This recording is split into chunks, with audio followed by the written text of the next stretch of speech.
Yep, everyone's in. Let's kick it off. Great. Thank you very much. Welcome, investors. Today at Shawn Partners, we have the opportunity, exciting opportunity to present Close the Loop's U.S. business. I'll let CEO of Close the Loop, Joe Foster, make the introductions. On the line as well will be Hewlett Packard. That's very exciting to have them available. Close the Loop will speak for about 20, 25 minutes. At the end, there'll be question and answers. Click the react button at the bottom of your Zoom screen there and raise your hand, and then we'll unmute you and allow you to ask a question. Joe, over to you. Thank you very much, Larry, and good morning, everybody. Appreciate this opportunity to present Close the Loop today. We're very pleased and very honored to have Jennifer Foxworthy from HP with us today. Jennifer is the head of certified refurbishing, the licensing program for HP Renew Solutions. And maybe I'd like to just use this opportunity if Jennifer would like to introduce herself at this stage. Hello, thanks, Joe. Hi, everyone. Jennifer Foxworthy. I lead our certified refurbished licensing program here at HP under Renew Solutions. Thank you so much, Jennifer. We're happy to have you here today. Absolutely. Happy to be here. Thank you. So we just move on. What we'd like to cover off today in terms of the agenda. Warwick, thank you. So today, obviously, we'd like to address the total addressable market. We're going to start talking about the differences and obviously the dynamics between the ODMs and the OEMs. And we'd like to have a big deep dive into the evolving business models and, of course, talk about HP Renew Solutions and the circularity. And then we'll finish off with the closed loop capabilities and the expansion plans. So we just move on. I'm sure you would have seen that certainly from the beginning of the presentation that we've actually changed our branding image. And what I'd like to do at this stage now is maybe to give you an introduction to our new branding rollout that took place from the 1st of July. The objective behind the brand was to really bring all the global businesses under one brand, certainly with one unified message. Therefore, all companies will be known as Close the Loop instead of the individual names that was part of the businesses for quite some time. So that's kicked off on the 1st of July, and I'd like to introduce you to our new brand rollout. A short video will take place for about a minute.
Thank you very much, Warwick. And as you can see, certainly our branding messaging is around collecting today and creating tomorrow. I would like to use this opportunity to also introduce you to our North American CEO, Mike Welton, who joined the business at the beginning of January this year. Some of you have already maybe met Mike through various different discussions, but Mike's been known to the business for quite some time and is very well known in the market within the OEM space and certainly within the electronic refurbishment space as well. So today, Mike will be delivering the presentation, and as we said, we're very keen to have questions and answers at the end of this presentation. So Mike, over to you. Thank you. Joe, thanks for the introduction. As Joe mentioned, Michael Welton, I'm the North American CEO Group. Excited to be here. I'm here today to present some market conditions to everyone on the call and some various opportunities we have to close loop. I did want to mention that the branding video we just saw, I was able to unveil that last week to all of North America, and I speak for all of them. We're very excited to move forward under one brand close loop. Thanks again, Joe. Thank you.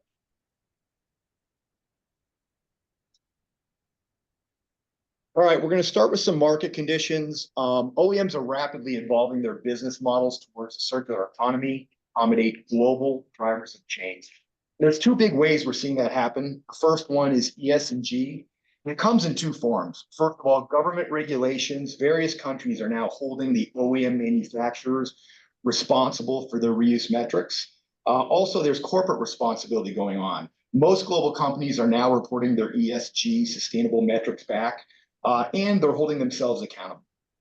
The other changing metric that we're seeing is a new consumer behavior, where there's a demand for sustainability. The new consumer won't buy a product or service from a company unless that company is being environmentally friendly. And the other way that we're seeing a change in consumer behavior is instead of going to the market and exclusively looking for new products, they're first asking if a reuse or refurbished product is available. With those various changes that we're seeing, we are now leading, which is leading us to the rise of the refurbished machines. All right, we're going to go over some key metrics with the laptop market. 240 million laptops sold in 2023. You can see in the bottom corner, less than 10% of those laptops that were sold were refurbished, so there's a huge opportunity there. Lenovo, Dell, HP represent 60% of global laptop sales at 164 billion. Key metrics, laptops are designed to last 5-6 years. We have seen some significant advancements when it comes to cameras, memory, processing capabilities, but many of the core components of laptops have remained unchanged for many years. Printer market, 100 million printers are sold each year with 1.3 billion in consumables. It's a large market, 52 billion on the printers, 25 billion on the consumables. HP is the global player, representing 30%, followed by Xerox, Canon, and Brother. Some interesting key metrics of the 1.3 billion print consumables sold globally, only 30% are being recycled. There's a huge opportunity there. Just a metric in the EU, for every person in the EU, one printer consumable is consumed each year. I think the interesting thing about the printer market is that Close the Loop has been partnered with virtually all the players over the last 20 years. So as these OEMs look to improve their sustainability and circularity, there's going to be plenty of opportunities for Close the Loop to participate with the OEM partners. Other markets, computing accessories. As the world moves towards electronics, there's going to be more opportunities for them to become more circular. Of those other computing accessories, other than printers, laptops, PCs, servers are a big item, 126 billion. Gaming equipment, 34 billion. Point of sale equipment, 29 billion. Accessories and teleconferencing rounding out at 25 billion. Very interesting, all 5 of those components, Close the Loop currently refurbishes and remarkets them all.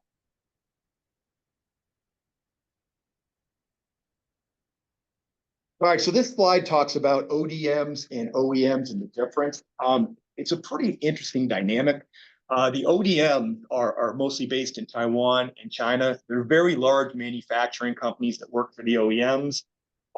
They do huge volumes of manufacturing, and they're built for economies of scale.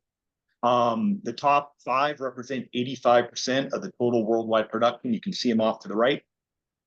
The OEMs, original equipment manufacturers, they rely very heavily on these ODMs. They've gotten away from manufacturing themselves, and now the OEMs are increasingly brand solution providers, they're marketing companies, they focus on design, marketing, sales.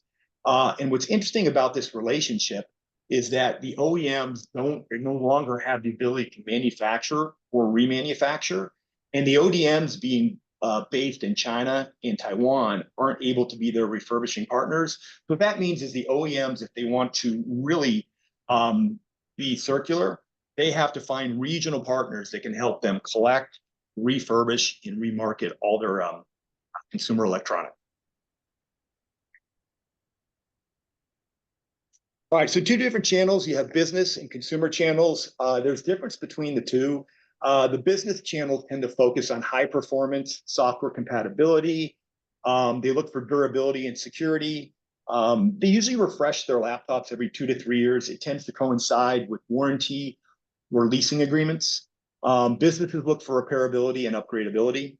Consumers are very different. Consumers buy laptops with a 1-year warranty. They're sold through mainstream brick and mortar retailers or online retailers.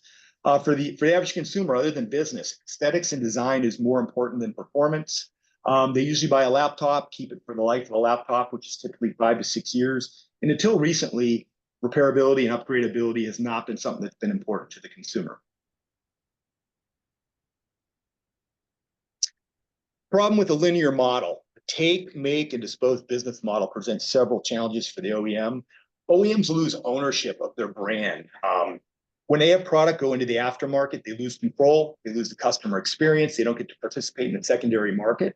This dilutes the brand experience, limits the participation through the entire product life.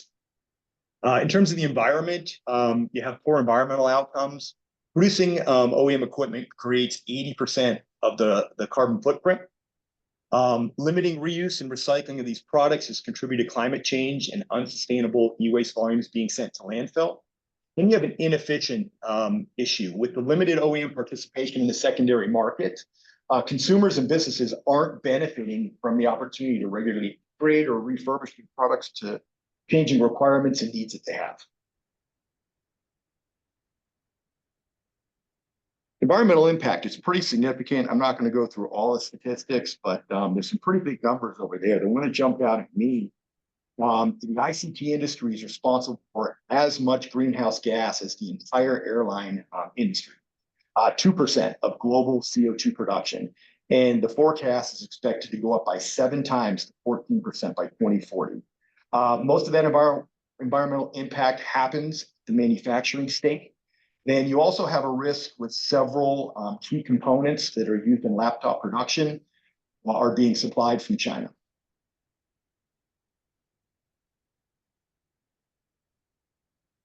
E-waste, a lot of big numbers here. I think the one that really jumps out at me is only 17.4% of global e-waste is being collected and recycled. What a huge opportunity and what a huge area for improvement for all the OEMs. There's some really big numbers over there. 41.8 million, I had to check this, million metric tons in 2014, 53.6 million metric tons in 2022. And it's predicted to go up to 74.7 million metric tons by 2030. You can just see when you look in the market, all the consumer devices, technology growing so fast, virtually no repairs on electronic equipment. You can see why e-waste continues to grow so significantly. There's some risk along with e-waste. You have hazardous materials that can be hazardous to human beings. We do have some standards going out where companies and different agencies are putting in requirements for the manufacturers to make sure they recover their electronic waste. And you can see many of the countries that are doing that, the EU members, the USA, Canada, Japan, and several others. Regulation has been really key. So a new wave of ESG and financial reporting regulations driving change in the behavior. A couple points that I picked out there. The EU has introduced regulations that require all companies that manufacture equipment to put out accurate and comparable ESG information. In the US, the SEC is doing the same. And then for the first time, you're seeing China actually hold their manufacturing companies accountable to sustainability and ESG reporting. Right, the solution to close the loop is totally committed to is circularity. Collect, create, and resell. Working in partnership with the OEMs, we want to establish trade-in programs and services that empower businesses and consumers recover value from their technology. We want to create an ecosystem and tools in conjunction with the OEMs that allows economically refurbish and repair technology. And the important part of this is in partnership with the OEM. We want to do it to their standards, trusted warranties, and great customer support.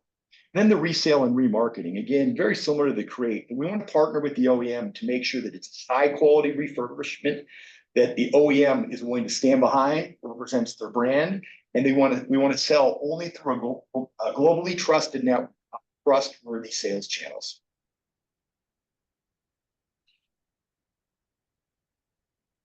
I think this slide is HP Renew Solutions, circularity in action.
I want to thank Jennifer for joining the call, and also Jennifer, thank you for HP for being such a wonderful partner.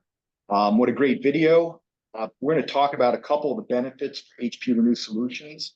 A couple of things that HP is really promoting that their businesses look to certified refurbished equipment. There's a lot of advantages to that, combining new hardware with refurbished devices without compromising quality performance. It allows their customers to stretch IT budgets and allows them to get maximum return on investment by turning in their used equipment. HP, again, is promoting their customers to buy HP certified refurbished products. This allows them to buy guaranteed good quality products in new or refurbished HP standard. They come with a guaranteed warranty that's covered by HP.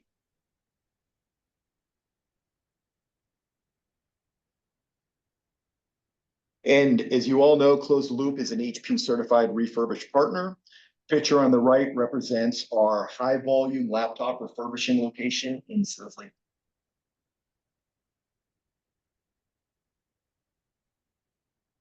Some of the Closed Loop's global refurbishing capabilities. Closed Loop is a leading refurbisher and distributor of consumer electronics with many large OEM partners. We refurbish many types of equipment, computers, printers, other consumer electronics, high volumes, new and off lease. We always have an innovative approach and follow the best and highest use hierarchy, and our extensive experience in designing and implementing go-to-market strategies for programs, products, and services. This picture here represents our facility in Kentucky that focuses on large off-lease printer refurbishing.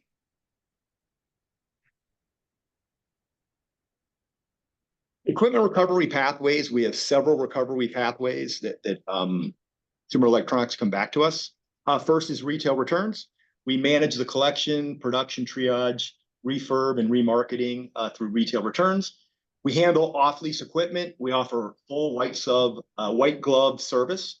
Gets product back to our facility once there. On behalf of the OEM, we can test, repair, refurbish.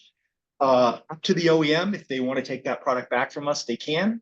We can offer it in a trade-in program, or we can remarket it direct to consumer for them. Products that come back that can't be used, if they're damaged, rejected, end of life, whatever it might be. As with our zero waste to energy commitment, anything that we can't reuse, will be recycled responsibly. We have various sales channels for our products. Wholesale is a large one. We have a global reach with over 200 partners that focus on education, government, B2B, and B2C. We operate on the largest marketplaces. You can see them all there. We also are working to onboard new brands with Staples in Q2. And then a big focus for us for the remainder, Q1, Q2, the remainder of 2024 is building up our direct-to-consumer business. We want to go direct to businesses, schools, and individual consumers. We think going direct allows us to reduce cost with e-commerce marketplace fees. But the bigger advantage there is to own the relationship with the consumer. Will allow us to market additional products to them. It'll allow us to sell additional services, supplies, and warranties. But I think most importantly, we could be their designated destination when they're ready to retire or replace their current equipment. And again, with all of our sales channels, Closed Loop is fully committed to delivering outstanding omni-channel experience by focusing on exceptional quality and great customer service. This is an ecosystem of our clients, partners, and providers. I think the comment I'd make on this slide is with a wide range, very impressive partners, Closed Loop really expects to capitalize on opportunities as these companies continue to move to more sustainable and circular solutions.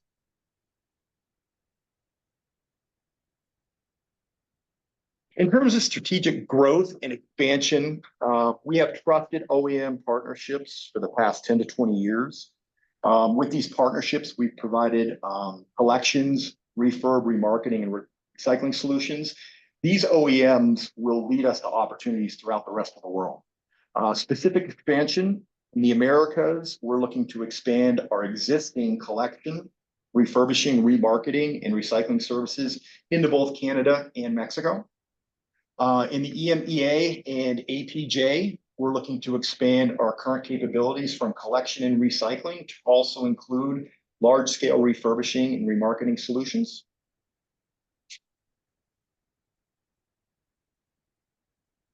Mexicali facility. We've been looking to expand our overall capacity. We found that a facility in Mexico offers a lot of opportunities. First of all, the large space allows for, and strong workforce allows for increased capacity.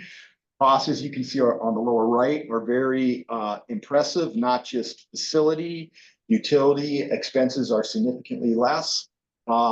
The labor costs will offer very large scale savings for us. The other thing that you have in Mexicali, which is very nice, with a population over 1 million people, right on the border between California, it's a hotbed for manufacturing and refurb talent. Our expectation is to finalize our lease in the month of July and get production ramped up for the month of October.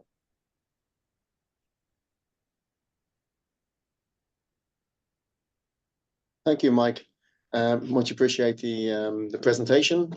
Just a quick comment, certainly around the HP Renew Solutions on that video. We're grateful for HP allowing us to show this video today, but part of the video was actually shot at a South Lake facility where we process the laptops that Mike spoke about, and obviously the gaming consoles and gaming accessories as well. So we're grateful to be part of that video, and certainly be grateful to be putting our name and our imagery across the world under HP. So thank you for that. So again, we certainly, sorry, Larry, we obviously back to you, please, for any questions that may come across the floor. Yeah, thank you, Joe. And again, if investors want to just hit the react and then raise hand button for questions, we'll just unmute your mute your line.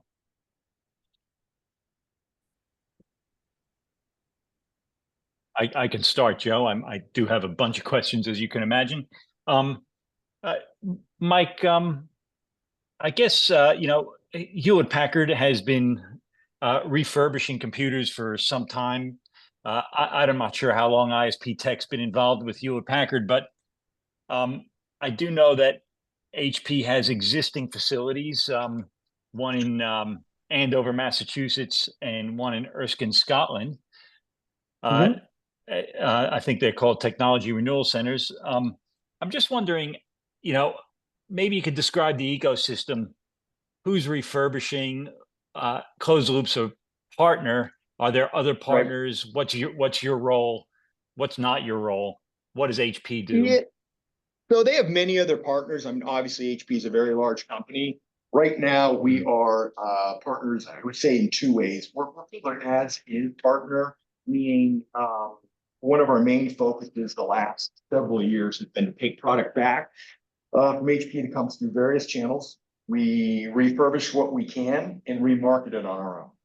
We do have other partners that are remanufacturing partners, which means they do remanufacturing as a fee per service, and that product is always owned by HP and sent back to HP. We would be interested in potentially getting into that type of work for them in the future. The other part of the business, which is a huge focus for HP, is the certified renew. They're really pushing everything in that direction. So we're very excited to be. I believe we were the first official partner for HP Certified Renew, and with that comes many opportunities that we're just starting to realize. And that Certified Renew pertains to laptops, printers, monitors, all products? It's likely going to be all products, but they're kind of going in stages. One of the first ones that was able to get certified was all equipment, and it goes into, I think, laptops next, and then we're going to get into printers and other equipment. There's a little bit of a setup process to get it to the certified renewed. We also have to be able to transact specific warranties that go with the product selling it certified renewed. So it has been, somewhat of a lengthy onboarding process, and we're still doing that as we speak. Okay. I don't see any hands up. I'll continue my line of questioning, if you don't mind, Mike. Sure. Mark, you've got a slide there that shows sort of volumes per month. I think 30,000 it added up to 50,000 units a month there. 30,000 was for wholesale and 20,000 for marketplace. Can you just talk to the metrics that you guys use in running this business, Mike? You've got these monthly units here. What are the units? How do I think about your volume in this business? I mean, volume is somewhat consistent when it comes through standard channels like retail returns or off-lease equipment. Where your volume does spike a bit is deals that are available in the marketplace, which we are trying to think more in because we think that's a great growth opportunity. I apologize. What was the first part of your question? The first part of the question is, these units, what are they? How do you measure your volume in this business? How would you describe volume? Yeah, we take a look at the mix. The laptops are probably the highest revenue and opportunity. Laptops are representing somewhere in the 10 to 15,000 units a month. Maybe a little more than that. Printers are the next largest. They are a little more concentrated on the inkjet printers. They're a little bit lower in revenue. And then you would round it out after the main two being laptops, printers. Then you get into monitors, you get into gaming equipment, you get into communications equipment. You mentioned Poly. So that's the main mix of product that we sell. And they really all sell through all marketplaces. Some of it depends on where the product is when it comes back on the life cycle. If it's a fairly newer product and still the technology is still viable in our market, we can put it through this marketplace. If the technology is older, it may have to go into a different market where there's still demand for the product. So those are some of the decisions that when they come in, we determine where our product is going to, which channel it's going to be sold. I was under the impression that you guys get your main business is products that have been returned to store, but it sounds like there's an element of the business that is devices older than 30 days. Yeah, so historically it has been retail returns has been a huge part of the business. As we become a certified partner, We want to go out and secure a product, not just through our partnership, but go out to the market and buy a product. Because as a certified partner, if we are able to procure that product on our own, we're able to refurbish it to certified specifications and sell that as a certified renewed product with the OEM warranty. Okay, so what capabilities, what CapEx do you guys need to get you to where you've agreed to with HP? Mark, do you have a CapEx figure that you put in for the next fiscal year? Are we not going over financials? So a lot of the CapEx, Larry, is in relation to the existing facilities. You'll see that it's the Mexicali facility that we're setting up that allows us. We said previously that it cost us up to $5 million to set up a new facility in totality. Obviously, we wouldn't spend all of that on day one, but over a period of time. But yeah, there's a couple $1 million in the budgets for next year in CapEx, and that will be funded out of working capital. Okay, got it. And the Mexicali facility, let's kind of talk to the capacity of the existing business. So you're doing 50,000 units a month through your Kentucky and your Texas facilities. What does Mexicali do? So nothing as of yet, but we expect to have it up and running in October. We do have a lot of capacity in our South Lake, Texas facility. We're only running like 1.5 shifts right now. So we could do, 2 to 3 times what we're doing there. But where you struggle is at the US labor rate, there are many devices that come back, especially when you're buying them on the spot market through tech companies that are beyond economic review, meaning that the labor costs you have to put in it doesn't work for the full quality repair refurbishment. And you have the much lower cost in Mexicali. It allows for that. So that's where I think you're going to see a lot of expansion in the Mexicali facility. And we're also expect to see some significant expansion in the refurbishing of off-lease product for HP. Many of these items are very, very large, and the transportation costs are going to be the biggest cost, not the labor, not the refurbishing. It's going to be the shipping. So we're likely going to divide the country up in half and have Kentucky handle our East Coast refurbishing and have Mexicali handle the West Coast. Okay, interesting. So I'm hearing that you're describing a market where there's an opportunity to source, I'm not exactly sure where, source used devices that need refurbishment, but the cost to refurbish in the USA is too high. But you can refurbish and resell if you do it in Mexico. Correct. Yeah. Okay. So that would generally be through ITAD companies that have relationships with schools and businesses they've had for years. They're getting off-lease product, right? So they're getting products that's 3 to 5 years old that's coming back. Sometimes you can imagine product that you see businesses is probably a little better, but when you get products back from schools, they have a lot of physical damage. And physical repair is very labor intensive. That's something that doesn't make financial sense doing it in a US based operation. But it does, the numbers do work when you do it in a lower labor location like Mexicali. Okay. Just exploring that again. Is the margin similar on that stream of business through Mexicali as it is for the the 30-day-old business, the back to store business, return to store business? I think there's going to be some learning on that one, but I think it could be because, the market is going to demand, you pay, it's going to demand that you pay market price for what is expected to put into the product to get it into condition which can be resold. Okay? So I think that you're probably looking at much lower revenue, right? Because you're dealing with an older product, maybe an older technology versus a retail return, which is the newest technology. So lower revenue, but if you're asking about a percentage margin, I'm sure it'd be very comparable. Okay, got that.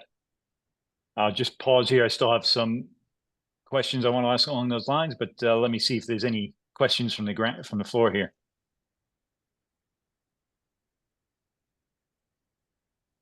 Don't see any hands raised. It's at the point. Larry, could I just make a comment, if I may, please? Just that there's no other OEMs that are working with partners the way that we do at Close the Loop. I think the other OEMs do not back up their refurbished products, and HP believes that the quality of the refurb provided by Close the Loop, and as part of our agreements, services a 1-year limited hardware warranty on all devices sold as HP certified refurbished product. So we are different and very significant in terms of the relationship that we have with HP. So I think we are ahead of the game. I think it's fair to say. I'm sure you would agree, Mike, right? From that perspective. Yeah, that seems like an important point, Joe. I'm just wondering, are there other under your arrangement with HP? Is it exclusive, or are there other refurbishers that are operating with that same sort of certification? From what we believe, not to the same level. So we're pretty unique from that perspective. And I think also, I mean, if you think about, I mean, we were talking about this earlier on, myself and Mike, with regards to talking about a refurbished model. I mean, other OEMs are obviously wanting to participate in a circularity contract. And the one thing we pointed out before, I mean, our traditional closed loop business being active within the print consumable products, working with all the OEMs around the world, naturally for us, it would be an extension to work not just for the print consumables, but to work in the hardware. So printer refurbishment is something that's certainly a focus for other OEMs as well. Certainly trying to follow on the same tracks as to what HP have been doing for quite some time now.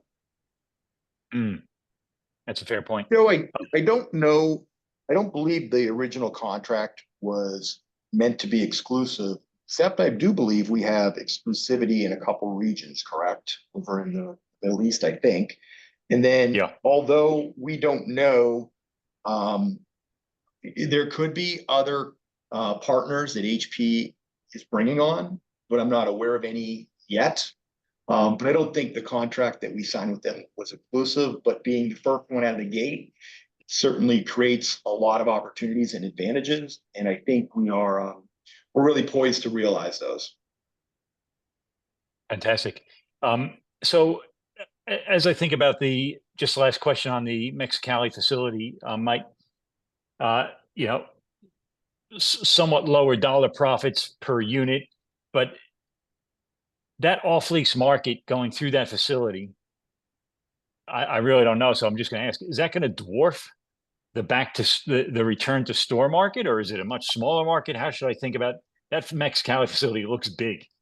So yeah, we're gonna go into that as stages. I think that just think about this. Historically, we've handled retail returns, right? So what percentage of laptops are being returned? 6%, 7%? What's happened to the other 94%? That's the available market. Now, we have to go out and find them, right? Because they're going to consumers, they're going to businesses, they're going to leasing companies. They're out there. So the additional opportunity is pretty massive. Not that it's easy. It's not just sitting out there ready to be taken. You've got to build the networks. You got to build the relationships. You've got to get purchasing team out there, building the relationships, buying the product, buying them at the right price. But yeah, we think there'd be some very, very significant growth in refurbishing of used and off-lease equipment. Okay, and your 3-year agreement with HP, in what way does that cover the Mexicali facility? Maybe a better way to ask the question is, what does it actually cover, the 3-year agreement? Just to reiterate that. What types of products we to put in there?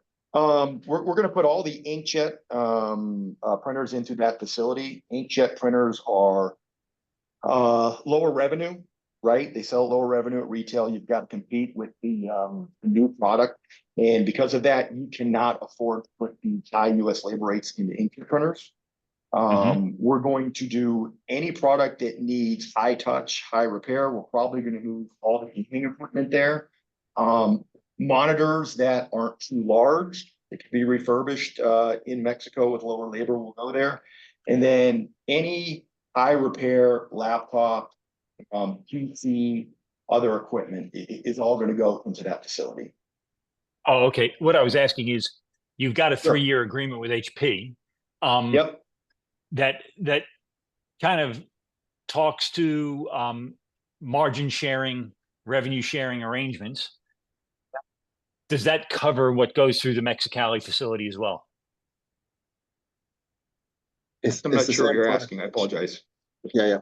It does, Larry. I mean, it's the same product range. So if we decide to move, example, if we decide to move the, let's say, gaming accessories as a great example to the Mexicali facility, that obviously would be still under the contract. If we move laptop, we wouldn't. As an example, that would be the contract is for a number of items, and I don't think it's we have an issue with regards to where it's specified where the repair takes place or where the refurbishment rather takes place from that point of view. And I think that's really about the partnership that we've got with HP, where we sort of re-engage on a regular basis in terms of bringing on new verticals, new potential products that we want to bring on track. And hence the reason why Mexicali is quite an important plant for us, because not only do we want to bring on additional products through that plant, but also, as Mike said, look at trying to take some of the costs out, particularly on the high touch items, which needs a large degree of labor, so forth. So that to us is obviously quite important to be in that position, right? Yeah. Okay.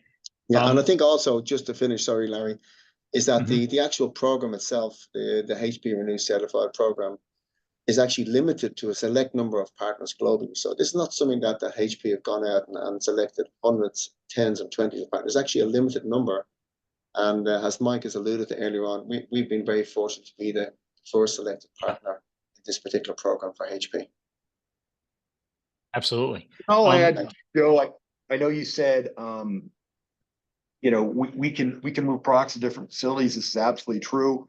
HP does visit our facilities and sign off and approve them to be further certified programs. And they're aware that, and they're excited that we want to expand into Mexicali, because they know that there are certain types of refurbishment that can happen in Mexicali that can't happen in the US. So they know about our excitement to move into the Mexicali market, and they're all behind it.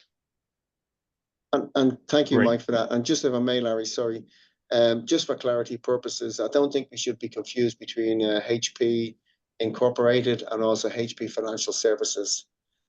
Two different companies, and Larry, the two companies that you mentioned earlier on, which was obviously Andover and Esken, they're actually facilities that they have in terms of working with HP products is actually the HP Enterprise Financial Services company. So they're very different to actual HP Incorporated.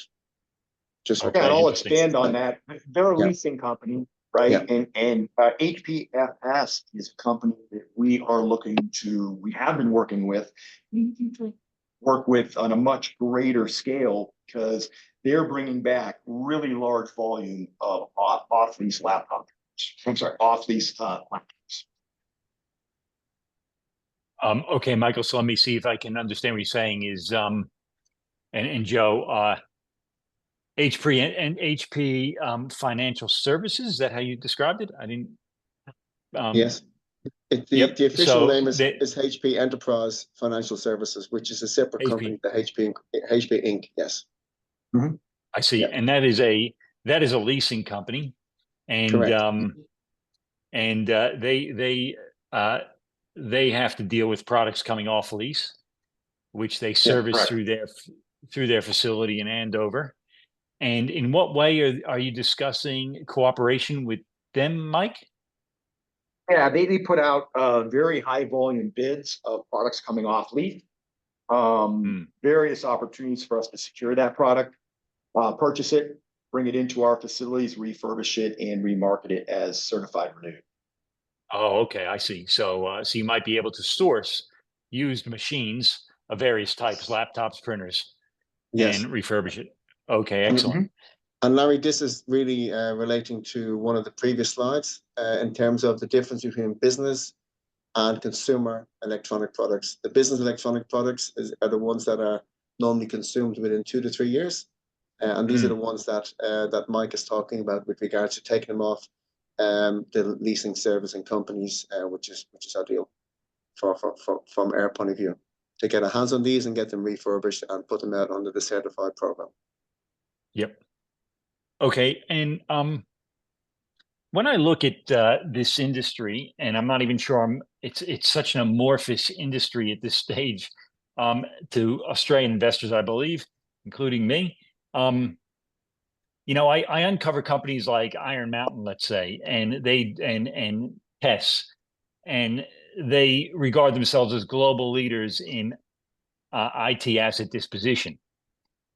And some of the capabilities that appear on their websites are things like particularly data security, auditing, and all sorts of controls,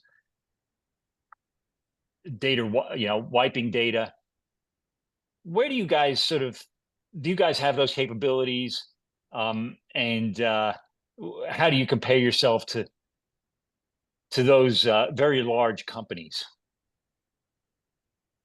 We do have those capabilities, and I could say we're a competitor to them. They are larger, but the big advantage we have is that we're nimble. When our OEM partners need a quick, affordable solution, they can't go to companies like this. They just don't move fast enough. Their cost structure is completely different. They're a massive global organization. So we're continuing to see these opportunities are oftentimes coming to close the loop, and we seem to be winning many of them. So yeah, they compete with us, but I think as long as we stay quick and nimble and are efficient at what we do, I feel like we have a nice little advantage over them. Is there a segment of the market like servers, from data centers that get retired?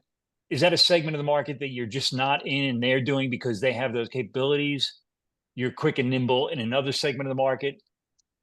Yeah, I mean, we do servers, but not to a great volume. And I would say there's a couple of reasons for that. Historically, we've been focused on retail returns, like you said. If we want to get servers, we got to go to off lease, we got to get out to the market and bring them in. And then I do think that servers are going to require some higher labor requirements, which again, potentially Mexicali could be a solution there. But certainly getting into servers could be a growth opportunity for us. And I think, Larry, if the question was being posed at North America, that is obviously the case. But as you may be aware, in Australia, we are active with obviously data service at this moment. Yeah. Okay, Warwick, I'm going to pause for questions. I don't see any hands at this stage, but maybe just pause for a little bit. No worries. I don't see any hands up. Just to reiterate, if you would like to pose a question, hit the what's the button called? It's called a reaction button, and raise your hand and we can unmute you and you can ask your question.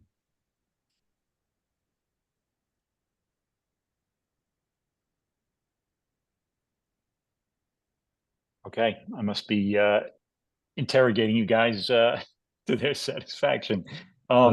So I guess another area I'm interested in, Joe and Mike, is what would sort of be strategic direction for the company? You've got now, it looks like, a large footprint for quite a bit of organic growth. Are there capabilities, geographies, product classes that you think you need to add on? Larry, just if I ask Warwick to reverse a couple of slides in terms of our global opportunity slide, you can see where we've identified the regions that where we need to work and where we've got certain facilities already in place. As Mike alluded to earlier on, naturally, Canada and Mexico would be certainly, from our point of view, the next step in terms of expansion. The fact that we're based in Europe already with Belgium, we've already mentioned that we want to expand across Europe to handle the certainly the ITAD space and provide a solution for HP Renew.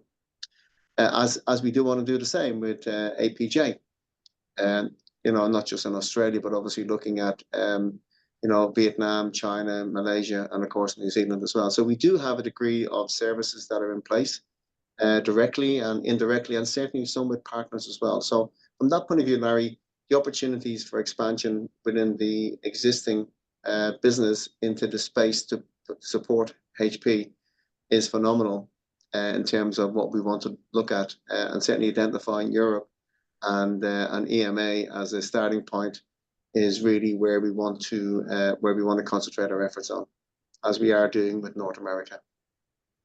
Okay, Joe, just Joe, so I was I gonna understand add- this. Sorry, Mike, just to interject. I just want to make sure we understand this chart. It's color coded, and I see the different states and geographies there.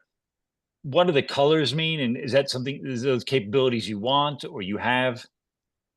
This was actually taken from an in-house document that we were actually working on. And, Yes. and essentially we were sort of plotting it in terms of our strategic plan on this color document in terms of what needed to be done by certainly what time, what sort of investment needed to take place, and in which region, which partner we had, which opportunity came about as a potential joint venture, which opportunity came about as a co-partner. So this was really our working document that we wanted to share with you without putting in the dots, particularly around each individual area. As you can understand, we can't really share that as yet until we move forward in those regions.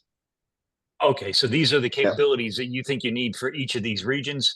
Some of them have check marks in them. Correct. Okay. Yeah. As you can Sorry, appreciate. Mike. No, that's fine, Larry. I was just going to add, in conversations we've been having with our OEM partners, as they continue to look at circularity and sustainability, the one part of their model that they're not overly thrilled with, especially with a region like North America that is so vast and large, historically things have been centralized in the US, right? Canada collections come to the US. Things are serviced in the US. Recycling is done in the US. The OEMs are very excited to have Canada collection, refurbish, remarket, recycling. US collection, refurbish, recycling, remarketing, and Mexico recycling, refurbish, remarketing. They know that there's going to be a cost associated with that, right? If you're going to have different, multiple facilities in North America, there's going to be additional cost associated with that. When it comes to them and their ESG sustainability reporting numbers, it sounds like they're very excited and willing to invest into that area. And then one other thing that sort of came up in Canada is it's very challenging if you collect product in Canada where they have two languages, and then you try to remarket it in the US where we generally have one. So there's a big opportunity with that product, which historically has been going to end of life. It could be remarketed if we kept it within Quebec. Yep. That's interesting. Okay, we do have a question, Mike. Thanks for that. From Simon Khan. Simon. Thanks, Larry. Just a quick question, You're guys. welcome. I think you sort of maybe touched on it then, but I suppose just to understand, close the loops, competitive advantage in this sphere. Obviously, it's a nascent industry, but can you just sort of flesh out a bit about, is it the network or is it access to recycling technologies? Is there something, I suppose, from an investor point of view, that you can talk to your competitive advantage as to why you can win in this sector as opposed to others? And then maybe just an adjunct to that, obviously the carbon border adjustment tax comes in Europe soon, and then tariffs obviously potentially in the US. Does that have an impact on this business model? Well, I'll add a little bit about the States. I think that historically Close the Loop has been a great OEM partner. Every time they come to us with any solution whatsoever, we solve it, we do it affordably, we do it efficiently, and we're constantly looking at opportunities to take costs out of their process, or produce a better product for them or a better end result. And I think that long-term partnership and delivery, right, we've constantly delivered, goes such a long way with the OEMs, because the OEMs are really big. And if you think about what they're doing with us, it's very, very small. They can't risk it. Okay. They have to have a partner that they can trust. It's going to do it right. That's going to make sure that their products are recycled properly, they're marketed properly. So I think that's an advantage that we have, the history we have with them of always performing, if that makes sense. Yep. Thanks. Great. Thanks, Simon. I suppose while we're on that topic, HP has chosen you guys, which is great. Is HP comfortable with perhaps you working with other OEMs through the same facilities that you currently have? How does that work, Joe? Are you allowed to do that under the arrangements? Yep. In fact, we just go back to the traditional business, which was the closed loop print consumables, and we work with a number of, well, all the OEMs, in fact, across the world. So that has never been an issue. But of course, out of respect for HP, of course, we wouldn't process other OEM products on the same line. In fact, we would prefer to have a maybe a separate facility to process other OEMs, and that is available, or a separate production line is a great example. So that has been a discussion that we've had with HP going back at the time we started the process off, to ensure that there was respect for our largest client, and understand what their concerns could be around processing other OEM products. Yeah, Closed Loop's done a fantastic job of creating a network effect in printed cartridge recycling in Europe and Australia. How do you see this playing out in laptops and electronics? I guess it's a bit of a Dorothy Dixer, as we say here in Australia, Joe. But is that something that you sort of think is possible, or miles away from that? So if I understand your question is, we've rolled out obviously print consumables across America, Europe, and Australia. Is that going to be the same for laptops? Is that correct, Larry? Yeah. And the answer has to be, of course, yes. I mean, we did mention at the last announcement that we want to take the model that we have in North America and look moving forward into the iPad space. As Mike spoke about, the 2-year-old, 3-year-old laptops is a great example. Start working in Europe, start working in the Middle East, and certainly start working in Africa and Australia in that model as well. And of course, the reason why we want to do that is we want to provide a service to HP Renew Solutions. That is one of our main goals. And we have got the capability, and certainly from an expansion perspective, is the most natural next step for Closed Loop. Okay, we have a few more minutes left, but I just want to dwell on this. Sorry if we go over a little bit.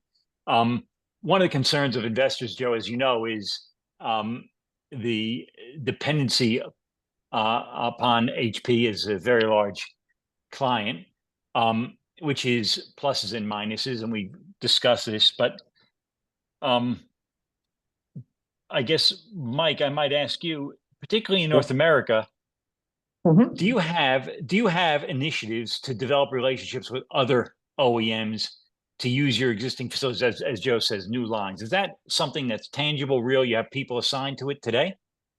Absolutely. And the low-hanging fruit is the relationship we have with the imaging OEMs, and and we are in the process right now of having discussions and sending out RFQs for refurbishing and remarketing of their printers. So that's the first step.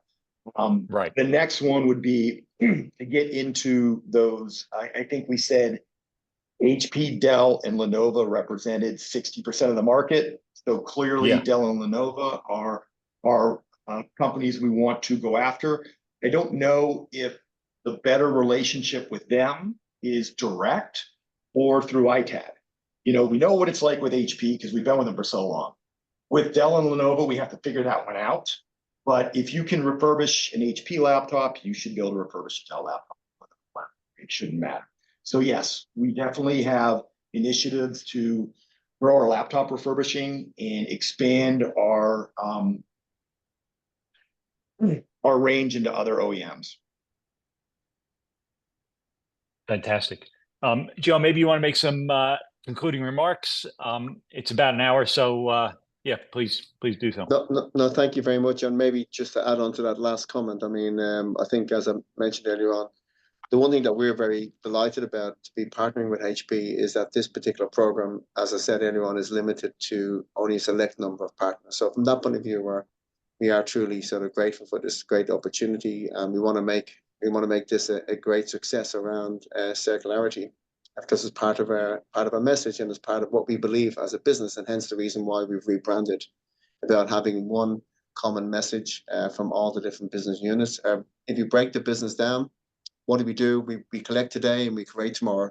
And that's what we do with regards to consumer electronics, business electronics, print consumables, and so forth. And that's where we want to be in the future. So, Larry, to you and the team at Shaw Partners, we're very grateful for this opportunity. Thank you so much. Thank you, guys. Appreciate it. Thank you. Bye.